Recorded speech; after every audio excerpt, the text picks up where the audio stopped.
Bonjour à tous, c'est Maxime de Relatable Investissement. Aujourd'hui, on s'intéresse à un stock américain, c'est Starbucks.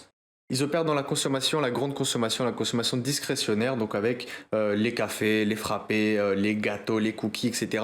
Voilà, donc Starbucks, c'est une ligne assez haute de gamme, comme on pourrait dire, dans la consommation discrétionnaire. Avant de commencer, disclaimer, je ne suis pas conseiller financier, cette vidéo n'a pas pour but de vous placer un quelconque produit ou placement financier, elle est seulement à titre informatif, je vous présente quantitativement et qualitativement une entreprise. C'est parti. Alors donc on est sur Starbucks. Alors sur Starbucks, quand on est dans le service voilà, au consommateur, qu'est-ce qu'on recherche dans cette entreprise? On cherche des marges stable. Donc là, vous voyez des marges nettes qui s'établissent à peu près à 12-13%. Donc sur ce genre de business, on est sur de belles marges, hein. Voilà, vous voyez un PE qui est à peu près à 30% étant donné qu'elle a un certain price power. Voilà, l'entreprise monte grossièrement. Vous voyez, on va lui mettre un canal de régression sur 10 ans. Pareil, on est donc sur une très belle montée, même si là, vous avez vu en 2021, il y a eu une forte valorisation pour pas grand chose. L'entreprise était valorisée alors qu'elle ne faisait pas du tout autant d'argent que les gens pensaient. Mais en 2021, le reprise de la consommation, etc., on a peut-être pu faire plus d'argent. Alors on va regarder ça tout de suite. Donc on a une capitalisation boursière de 119 milliards, un rendement du dividende à 2%, donc un ratio prix gain à 32 et un EPS à 10. Donc à peu près avec un ratio à 32%, ça, on espérait un rendement d'à peu près, j'imagine, 4%. Donc on va augmenter cet EPS 3.10, on va lui faire une augmentation sur à peu près, on va lui mettre 4% par an, donc sur 2 ans, on va lui mettre à peu près une augmentation de 10%, donc on va lui mettre 1.10. On arriverait sur un EPS à 3,41, donc toujours valorisé à, on va lui dire, je pense qu'on peut aller sur un 30 à 30, 35 fois les bénéfices, je pense. 35 fois les bénéfices, on arriverait sur une valeur d'action à 119, si tantôt qu'elle n'aurait pas de dette. On regarde ça, on voit une dette nette à 21 milliards avec total de liquidité à 3 milliards. Alors après, pourquoi est-ce qu'elle a cette dette nette? On va regarder ça tout de suite, hein. Ce qu'on voit, c'est cash lié aux activités d'exploitation toujours aussi grand, peu d'investissement, assez peu, on voit 2 milliards quand même là. Dépenses d'investissement ici, voilà, on voit immobilisation, elle achète de nouveaux magasins, donc on continue de s'épandre un petit peu partout, de s'extendre un petit peu partout, cash lié aux activités de financement, on voit que on rachète des actions et on essaye, par contre, on émet de la dette, donc je ne sais pas pourquoi. Voilà, vous voyez, on a émis de la dette ici, mais bizarrement, on avait de l'argent pour faire du cash avec ça, mais pourtant, l'entreprise a emprunté. On voit un dividende qui était aussi gros que les totals de dividendes versés, mais elle a préféré émettre de la dette pour continue de racheter ses actions. Par contre, on voit qu'elle continue de le faire là, même sur le début de l'année, on y est, et on continue de retirer de la dette. Donc, on va regarder ça avec ses EBITDA. Je pense que ça doit être assez faible. On est sur 7 milliards, donc on est à peu près à un ratio de 3 fois les EBITDA. Donc, pour une très grosse société, c'est vraiment un assez bon chiffre, hein. Même 3 fois, c'est même un très très bon chiffre. Vous voyez que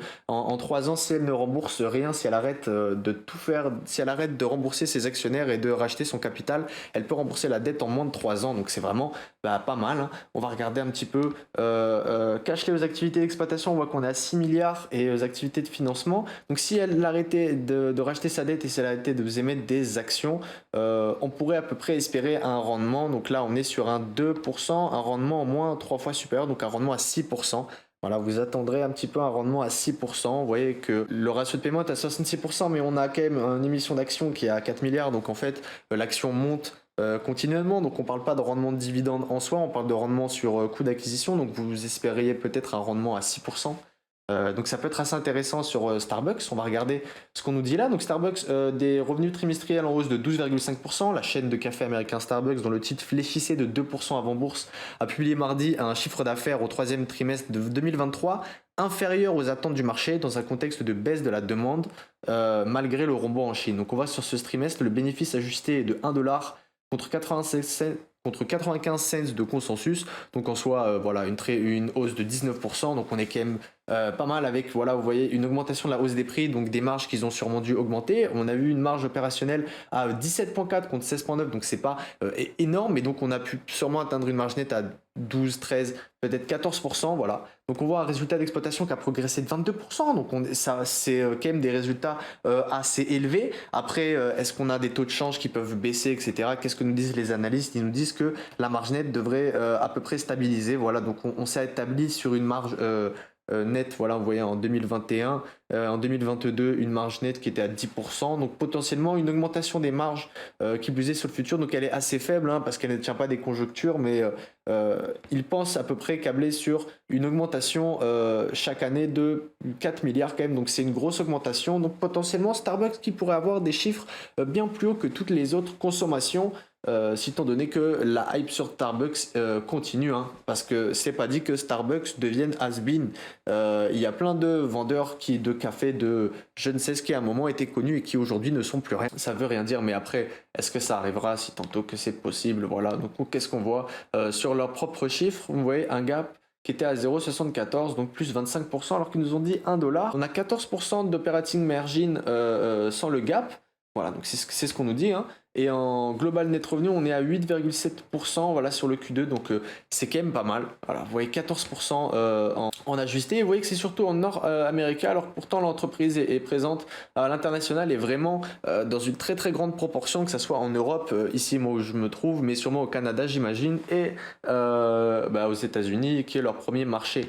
Qu'est-ce qu'on nous dit? On nous dit que les global ici store increase de 11%. Voilà, donc il y a plus de ventes qui sont effectuées et des marges plus hautes. Donc l'entreprise potentiellement peut gagner plus d'argent. Vous voyez qu'au Nord-Amérique, on a eu 11% d'augmentation et en Chine, on a eu très très peu. Voilà, qu'est-ce qu'on peut voir ensuite?